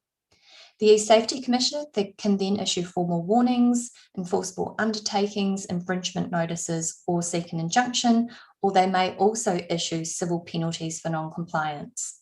So just to give you an example of the civil penalties, the eSafety Commissioner, for example, can issue a takedown notice to an individual user or a corporation requiring that they remove the images within 48 hours. Individuals who fail to comply with the takedown notice may be fined up to 105,000 Australian dollars, and corporations face fines of up to 525,000 Australian dollars. In 2021, so very, very recent, a new online safety bill was passed through the Senate, the Australian Senate, with bipartisan support. And I'm just going to speak very briefly about the online safety bill. The aim of the proposed law is to improve and promote online safety for Australians, including children and adults, and to provide victims of harmful communications with a quick and efficient means of redress. This online safety bill will enhance the powers of the eSafety Commissioner and will increase the responsibility and accountability for industry, including technology companies and digital platforms, with civil penalties in place for individual users and online servers that failed to comply with the removal notices. Essentially, the proposed online safety bill updates 4 already existing schemes in relation to cyberbullying, in relation to image-based abuse, which I've already spoken about, in relation to online content, and also in relation to abhorrent violent material. So, for example, in relation to cyberbullying, the cyberbullying scheme has been expanded. It enables the removal of material from a much broader range of online services beyond social media platforms. So that also includes, for example, gaming and messaging sites. And it's also reduced the amount of time that's required to remove those images from 48 hours now down to 24 hours. I've already mentioned the image-based abuse scheme that has been slightly updated from the 2018 model. So it's been proposed that it will, instead of 48 hours, individual users and corporations will be given 24 hours to make sure that that content is removed. And in addition to those 4 existing schemes, I've only spoken briefly about cyberbullying and image-based abuse, but I want to mention that there's a 5th scheme that's been proposed, which is a world-first cyber abuse takedown scheme for Australian adults. And this is essentially similar to the other schemes where online services will be required to remove content within 24 hours after they receive a notice from the eSafety Commissioner, and with civil penalties attached to end users and also to technology companies for failure to comply with a removal notice. There are a bunch of other things that are quite interesting about the proposed Online Safety Act, which I won't go into detail here, except to say that online services will be required to provide regular reports about online harms and how they're upholding certain basic online safety expectations. Most organisations, including Google and Facebook and Twitter and so on, would probably agree that some kind of regulatory framework is important to deal with online harms, including image-based abuse. However, with the online safety bill, there have been some concerns that have been expressed. So first of all, the bill was rushed through Parliament without proper consultation. And second, some have argued that it gives the eSafety Commissioner too much power to order the removal of content to be deemed R18+ or higher, and to order that sites or apps be blocked if they fail to comply. So sex workers, for instance, who use online work are concerned that their content will be banned or removed from platforms because the proposed law could allow users to complain about any sexual material online. But as far as the image-based abuse scheme is concerned, which is what I'm mostly focusing on in my research, while it is far from perfect, of course, and we're yet to see how it's going to work in practice, what I want to finish on here is to outline what victim survivors say are the key priorities. And this is based on the 75 interviews that we've conducted with victim survivors in New Zealand, Australia, and the UK. So first, victim survivors want greater recognition of the wrongfulness of the perpetrator's actions and of the harms they experience. They also want platforms and technology companies to be held accountable for hosting non-consensual images and other harmful content on their sites. Third, victim survivors want a suite of justice options available to them. Fourth, they want better education on image-based abuse that squarely deals with gender inequality, consent and respectful relationships education. Fifth, they want better access to technological support as well as psychological support and guidance. And to end, perhaps most importantly, victim survivors want to reclaim control rather than necessarily retribution. And almost without exception, their key priority is having the content removed or taken down. Thank you very much for having me today, and I look forward to any questions. Thank you. Thank you very much, Professor Henry. I think we do share a lot of similar problems, and we face the similar situations here. And I do believe the NGO members here are very interested in the online e-safety measures you mentioned. So we'll have more dialogues in the future. Thank you. So we still have like 13 minutes left. Near the end, we'll all hold a card and take a photo together, okay? And before then, let's see if we have any questions from participants, from presenters, and our participants. I do find one question tailored to Gail. Did you see the questions on the chat board? The audience, one of the audience asked you, do you agree with a tri-party approach targeting production, distribution, and consumption of pornography? Yeah, I think that's the only way, is that you have to think of the whole value chain from production right through to distribution. And actually, there's on that value chain, it starts with production, but you also need to include what are called webmasters, payment systems, going after Visa and MasterCard for them processing abuse of violence against women in pornography. So I would say we expand it and we go after each person on the value chain, which is how you make it just impossible to produce and distribute. And I could, think of 10 different groups, because the pornography industry is a very complicated industry with numerous players, many of whom are hidden and you wouldn't know. It's a big news here in Taiwan. I mean, it invited a lot of discussion when the credit card system stopped the collaboration with the porn hub at the States. So we people here consider that as a great measure to maybe help to stop the impact of this kind of porn industry. So I don't know if President Seoul has anything to share with us about the case in Korea, because the nth room case in Korea, I mean, how the production, distribution, and consumption of this kind of porn. I mean, it's not really porn, but unsolicited, the revenge porn, the personal sexual image, okay, distributed on the nth room. So how would you react to Gail's opinions? Yes.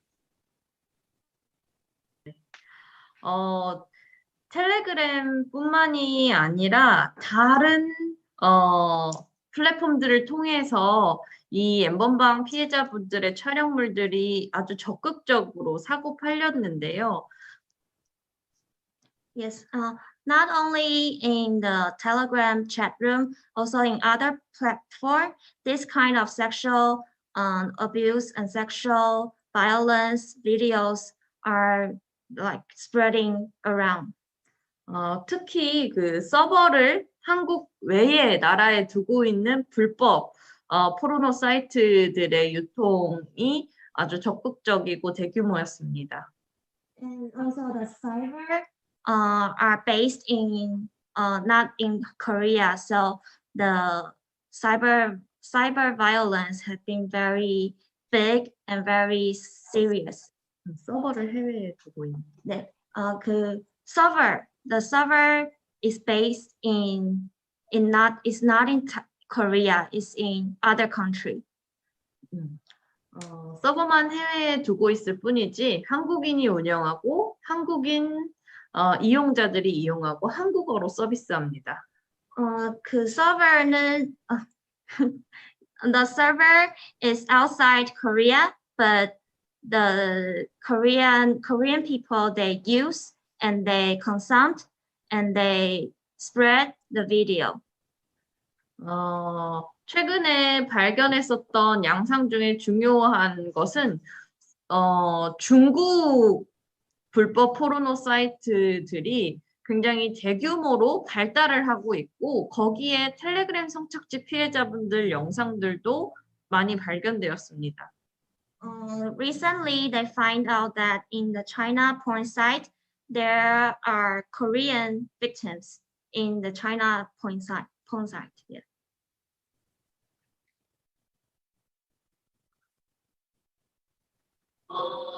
So what you are talking about is actually it's beyond the reach of the legal force in South Korea because the servers are always located overseas, right?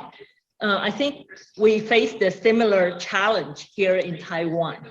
So Fang Jun would like to give your thoughts on this matter.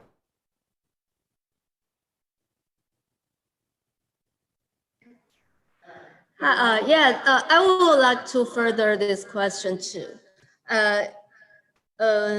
Professor Henry just talked a little bit about how police in Australia work with international jurisdiction. I guess it's about the same kind of questions. Could Professor Henry, if you know anything about these, just how police in Australia deal with this kind of problems when the victims' videos are out there in some foreign porn site and it's very difficult to remove for the local law enforcement?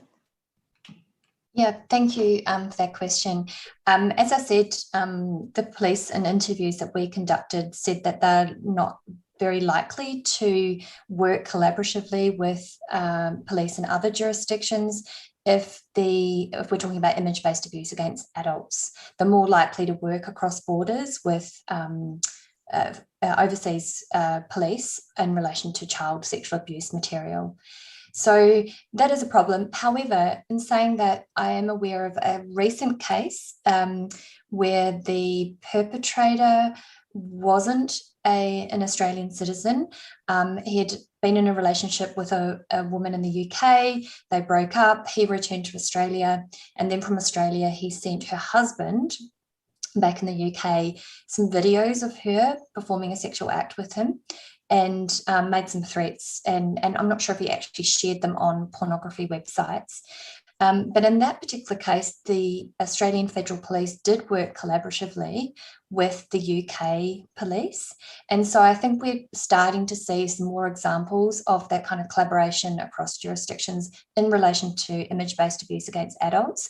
But I still think we've got a very far way to go. I think that there's a huge, big challenge in terms of policing image-based abuse when, and often, you know, it's not just the perpetrator and victim being both located in one country. Sometimes it's, you know, in all sorts of different locations.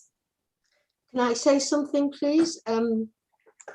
So I think what's interesting here is that all the speakers have spoken, you know, given different examples, but the sort of context for this is a patriarchal society that allows for violence against women and children, whether it's in digital form, physical form, the physical form that turns into digital form, etc. And I think the question here as well has to be is how, as feminists, are we going to organize against this global war on women? And certainly the digital violence against women and children is one slice of it that all of us are coming at from different perspectives. But I do think the context of this is a much more macro issue, a global issue, and a point, and the obvious outcome of any society that is patriarchal in nature. You put technology in a patriarchal society, and what you're going to get? You're going to get violence against women and children. And let's be very clear, the perpetrators are almost always men, and the victims are almost always women and children. So I think it's really important to give a sex-based analysis of this as well. And that should be part of our solution. Yeah. Yeah.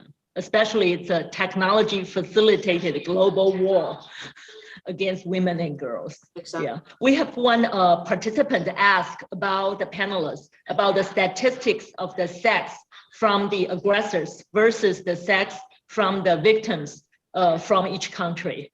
I think here in Taiwan, obviously, in terms of the victims, most of the digital violence victims, the victims of digital sexual crimes are biologically women. Can I say that? So I think, I don't know if that's the case at States and Australia. And yeah, so this is a question from the audience. So regarding the questions raised by Gail about this patriarchal system and technologically facilitated and accentuate the crimes. I don't know, each panelist, any one of you would like to propose some kind of more robust measures, how we can put together our efforts to conquer this, or any proposal, any thoughts on this? Do you want me to just quickly answer the question about the statistic? I'll be super quick. We also asked our respondents in our survey about perpetration, and we found that men, not unsurprising of course, men and younger people were more likely to self-report being perpetrators. So we had men at 22.3% compared to women at 13.1%. And of course, this is self-reported perpetration, so we have to interpret those figures cautiously, but it does demonstrate what we already suspect, that that we already know, sorry, that men are more likely to be perpetrators of image-based abuse. Well, my position was more looking at mainstream porn and how we regulate that. And I have to say, a lot of what we're seeing is flowing from the pornography industry. When you think that the average age of boys first viewing this pornography is 11, what they're doing is they're actually encoding it into their sexual template. It makes perfect sense that they're going to then go on and digitally abuse women and girls. So I do think that one big step is, as I say, we regulate the porn industry out of existence so that we are not training the next generation of boys to to weaponize technology against girls, which is what pornography is weaponization of technology against women and girls using sex as the vehicle. Mm-hmm. Yeah, here in Taiwan, sexting, like for young people, they exchange like nude photos. They imitate all these kind of images online or from mainstream media, and to exchange this kind of pictures and messages with explicitly sexual images. So this is one example of how Gail portrays.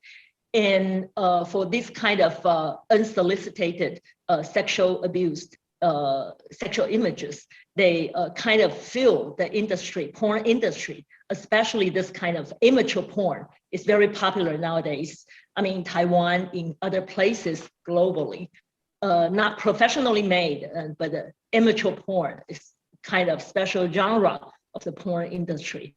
So porn this is what happened here in Taiwan. I'm sorry. Amateur porn. Go ahead. Amateur porn is actually made by the porn industry. It's actually a subsection of the porn industry, specializing to look amateur. So it's homemade versus amateur.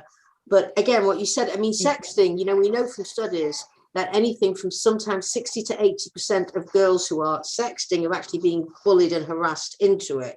This is not, again, consensual sexting. So, and then the question becomes, again, how have we socialized our girls and boys into thinking that there is no limits to the body, there's no bodily integrity, and that everybody has a right to see you? And when girls sext, they sext from the face down. When boys send nude pictures of themselves, they send it from the chin down. So one penis looks like the next, basically. So you can't figure out who the boy is, but you certainly can figure out who the girl is. Yeah. Thank you all, because actually we run out of time. So hopefully we can build a link among us and engage in more talks and actions in the near future. And before we end this session, everybody has made this card, so we can raise the card and take the photos for all the panelists. Gail, you have one? No, I put it in my my PowerPoint. I'm sorry. Yeah, slides, right? You put in your slides. Yeah, that's okay. That's okay. For those of you, maybe you just raise your hand, okay? So for those of us who have this paper card, please raise the card and take the photos. Okay. Okay. Kevin, can we do? Okay. Okay. Okay. Done. Thank you all. It's it's midnight. It's 36 past midnight in Taiwan. And Nicola, what time is it at Australia? It's Professor 25. Henry? It's nearly 4 a.m. Oh, Good job, Nicola. You're still awake. I'm surprised I'm still awake. Yeah, but, yeah, hard doing to quite believe. well. Yeah. Thank you very much.